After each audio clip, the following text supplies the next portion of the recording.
What's up mga kalangga, maing hapon nga natuntanan, kauban ang akong iring.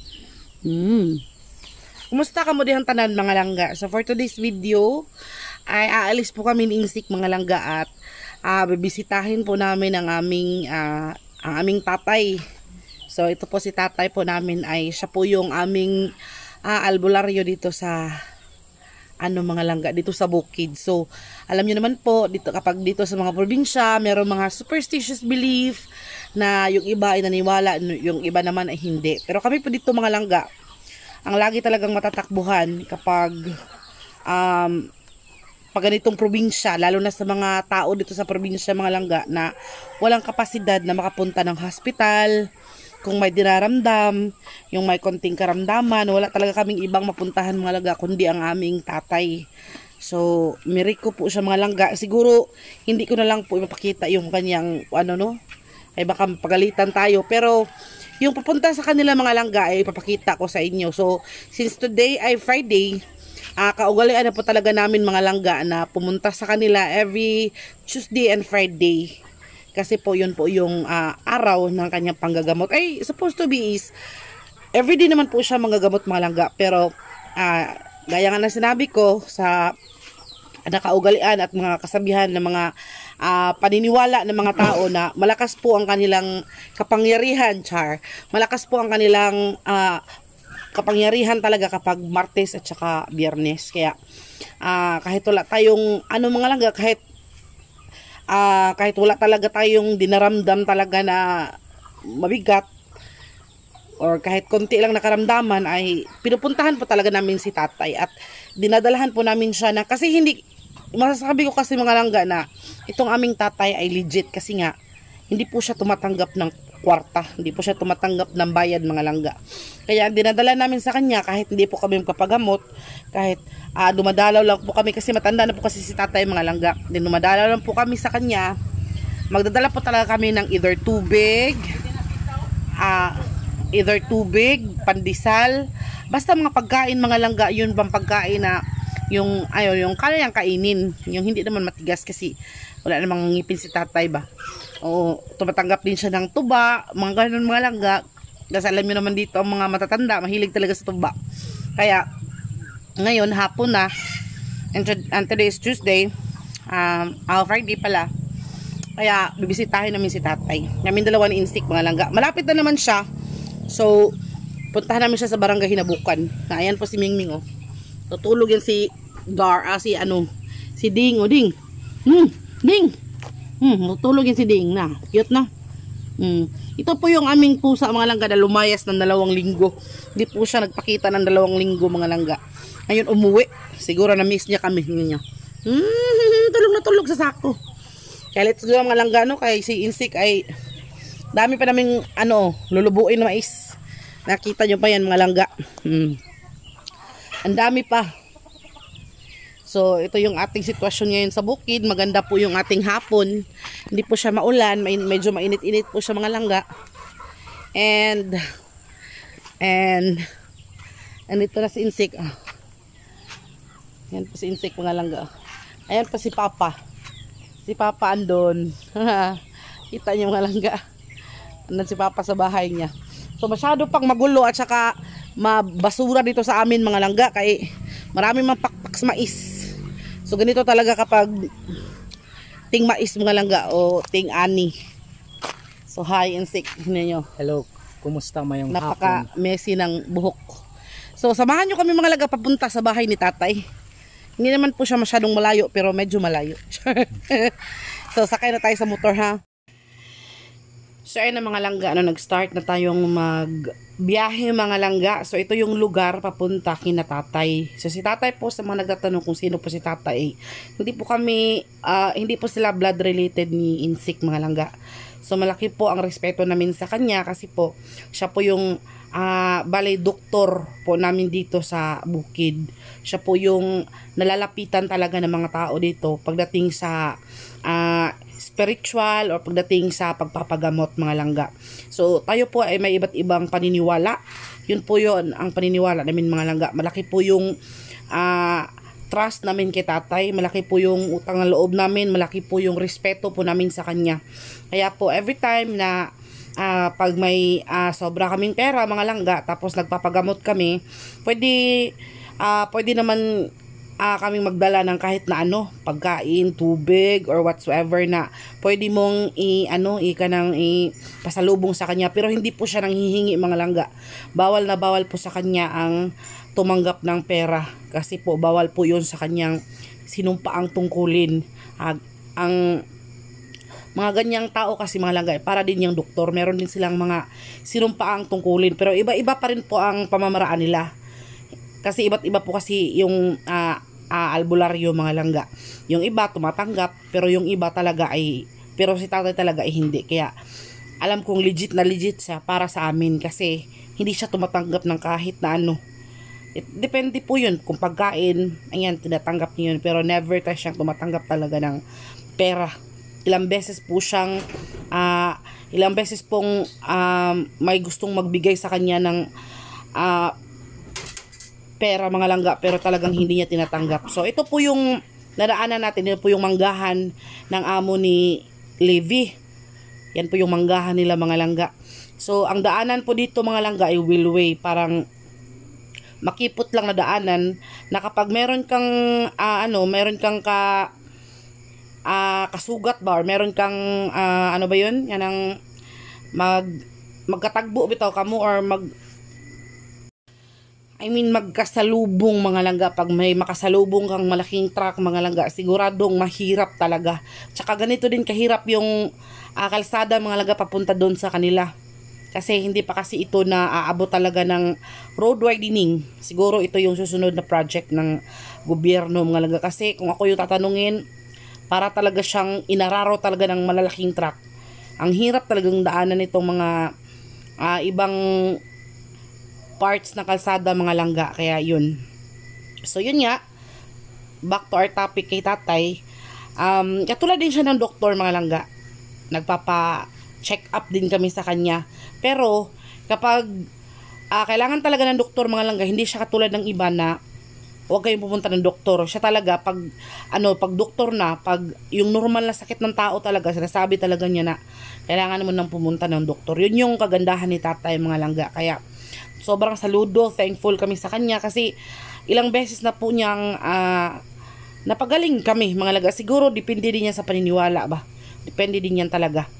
Meron kasing iba na nagpapagamot lang pero kulang sa paniniwala kaya hindi talaga sila gumagaling, no.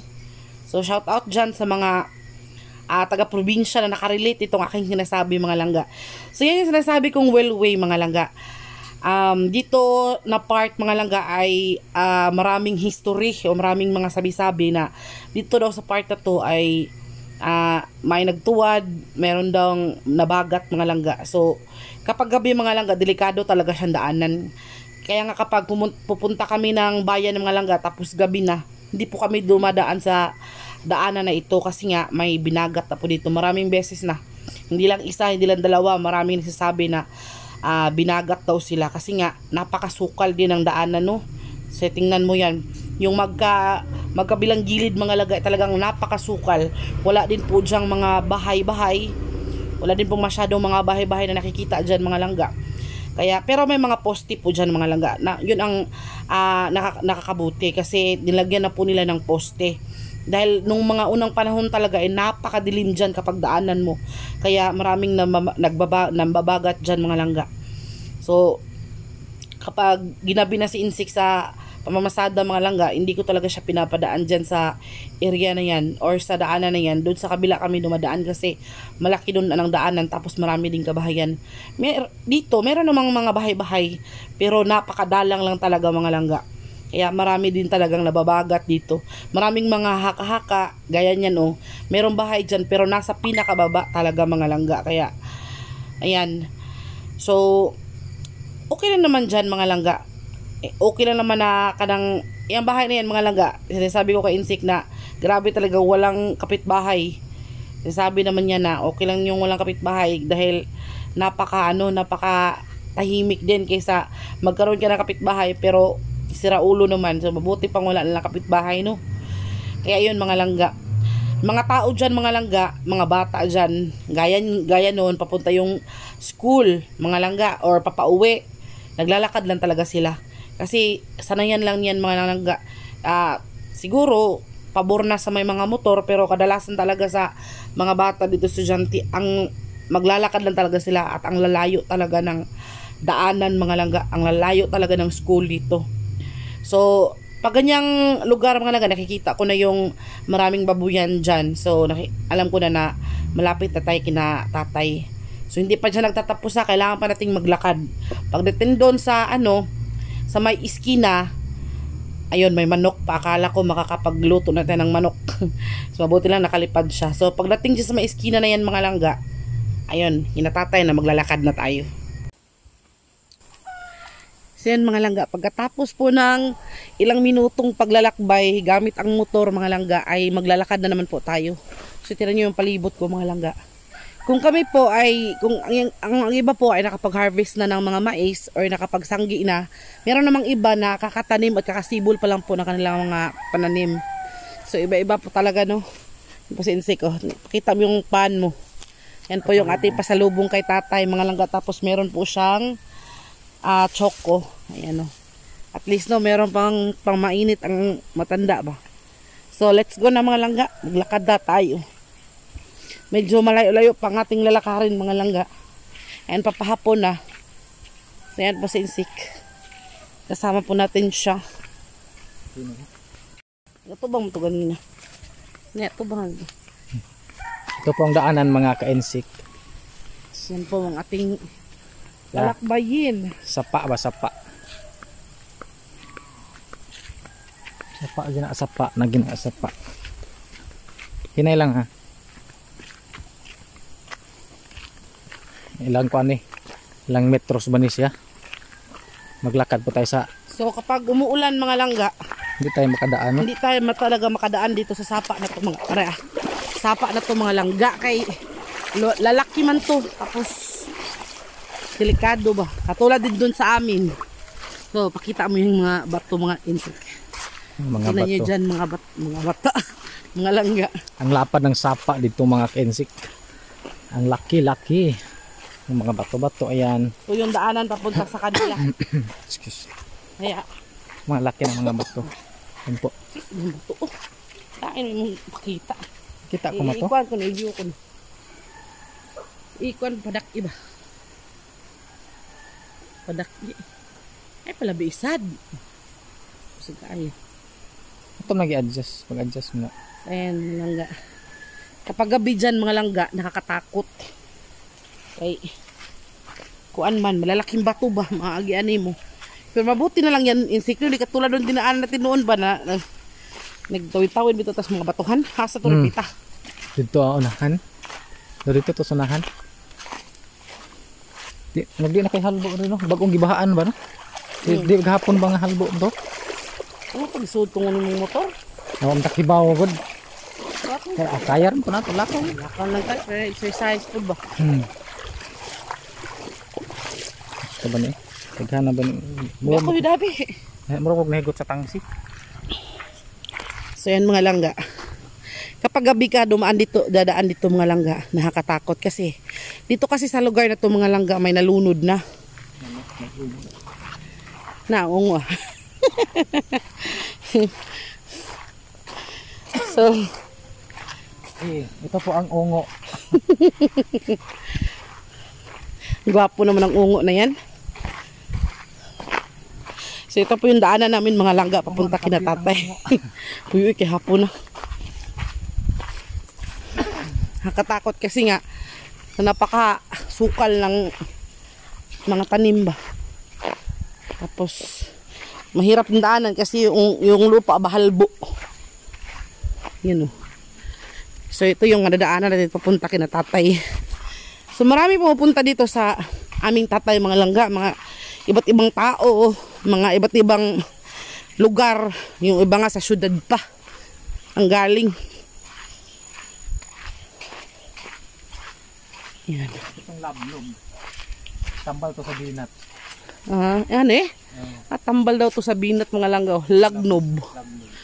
Labnog. Labnog. Ang sarap mo kasi tawag na sa uban. Ang kwanto ka ng iyang ugat. Ugat. Ah. Magandang maglakad dito mga langga, lalo na kapag mainit, kay hindi ka talaga makakaramdam ng init. Kay tubig man eh. Sapa man. O diba ang sukal no. Sa lugar na yun oh. O diba ang sukal. Ano kayang nandun ba? Sa pinaka ano dun. Tat.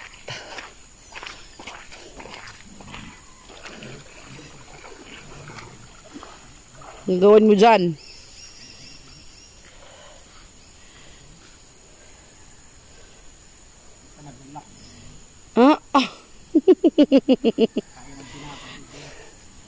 Anay, kapoy ka. Lago po ay.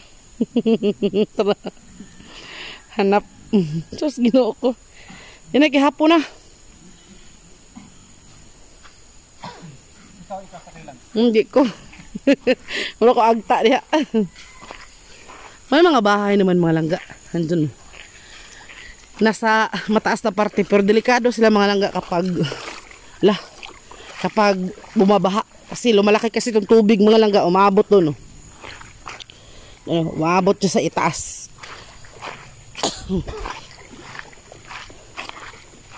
Minsan mga langga, papasok namin ito gamit ang motor. Pero Ito pong labnog. Ito pong bunga ng labnog. Amo din siya labnog. Ano yung bunga niya? Na ang ubanan ni ang iba dyan sa ang sulok ng mundo, lalo sa Mindanao, ay ano? Tambal sa kanang bugat. Minsan yung bugat, binat. To. Tapos kakainin nila to. Kapait. Pag hinog, hilap lang to. Marami kasing mga punong kahoy mga langga dito na akala mo tanim lang, yun pala ang laki ng gamit. Yun labnog daw yan, labnog. So proceed tayo mga langga kay hapon. Maraming mga mga langga, mga flowers ba, maliliit na halaman. Si Coach Lubot. Ay Coach Lubot ay gikigwa ka. Pati ka, nagkikigwag. Yan yung insik.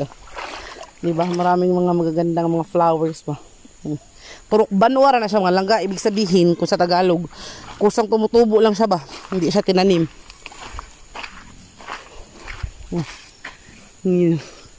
Grabe no, parang sa pelikula lang natin makikita ang ganyan ba? Kasukal.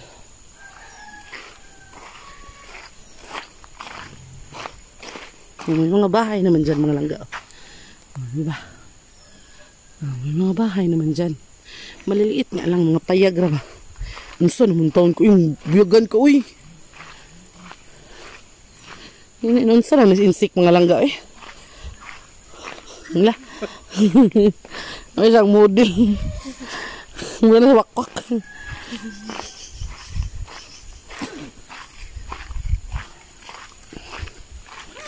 Lah, akala ko ano? Kambing pala.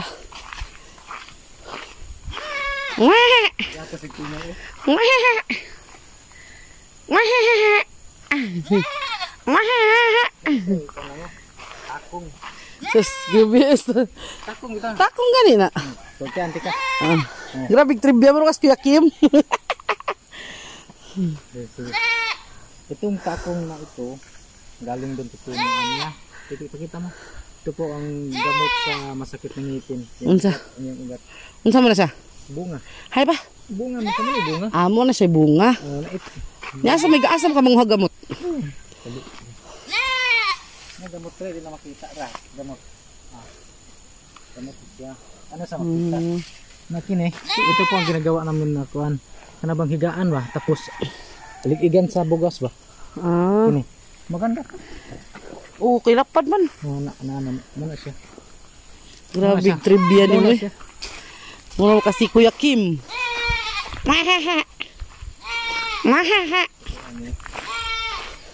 Ito naman mga langga, ito yung shooties kapag hilaw pa. No. Shooties. Bambina? Inday Bambina, shout out to Inday Bambina. Dari mong gipangita oh. Muna siya, nahihinog.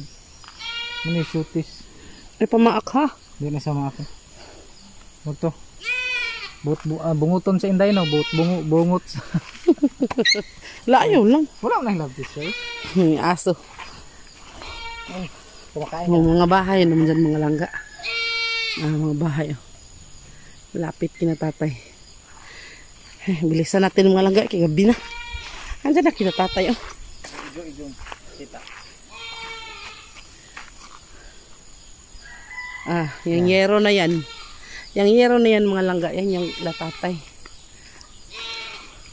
Kita natin, papunta natin doon. Pero pagdating natin mga langga, hindi natin ipakita sa tatay. Kaya alam nyo naman. Saan tayo daan? Doon? Ara na tayo kayo sa yun. Doon o dito? Baliktad. Dito o doon? Pwede naman dito kay. Doon naman ni mo. Kung asay doon ni mo, dito na. Oh, grabe current sa tubig mga langga. Ano lang, kanang mababaw lang siya pero grabe ang current ba. Ang ragasa ng tubig ba, madaka. Wala dito. Bastang tumutubo ako tayo sa gilid ng sapa. Diba mo na papaya? Tignan mo yung mukha mo. May bahay pa dyan mga langga. Oh, di ba? Meron pa siyang hagdan. Pag lumaki yung sapa mga langga, dyan sila kukuha ng tubig na pandilig. Ha?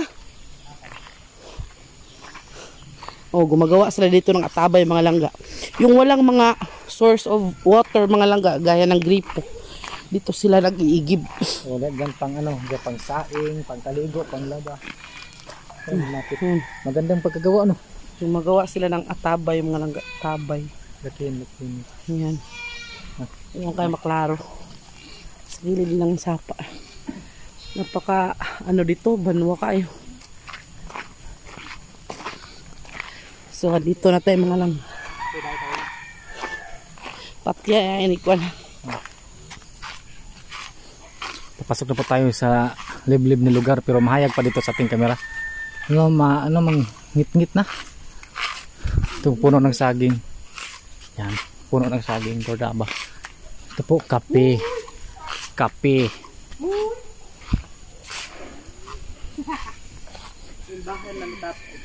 Ito pong bahay ng tatay no. Mga kinsik, ito pong aming mga gamot dito. Nasa sa bintana, hindi mo siya makikita. Ngayong hapon. Ngayong hapon.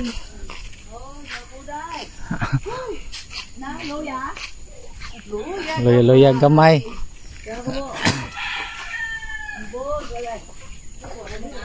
Ito po, ang ganda.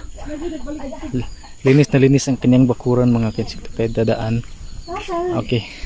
Ate na pong papatayin, no? So, Ate, kung saan yung ipon? So, yan mga langga. Pasensya na kayo ha kung hindi namin napakita yung ano talaga, yung sinatatay. Kasi po, binibigyan din natin sila ng privacy. Kasi at least napakita na namin sa inyo yung lugar, kung gaano kaganda yung lugar papunta sa kanila. So, gabi na mga langga, magagabi na. Magagabi na. Alas 6 na. So marami ng mga huni ng mga kuliglig. Oo, narinig nyo ba yun mga langga? Tuman ako. Para akong tanga. So bilisan natin mga langga no, kay gabi na. Yan. At least na bisita natin, nakapagpa-check up din tayo. So ganito yung buhay sa bukid mga langga. Buhay namin dito, mga taga-probinsya.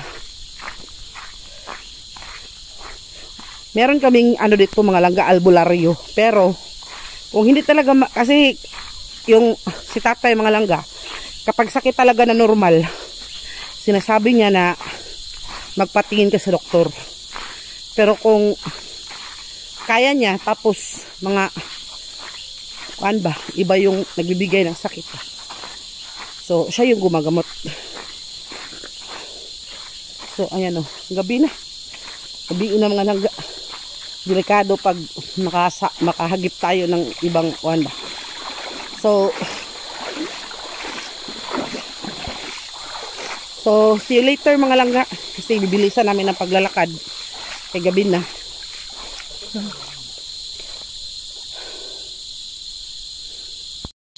So, ayan mga langga. So, ayan yung palibot. Umiihi pa sa insect mga langga. So, see you later mga langga. Kaya bilisan namin ang paglalakad. Kaya gabi na nga. Makaabutan tayo ng ngit-ngit sa daan.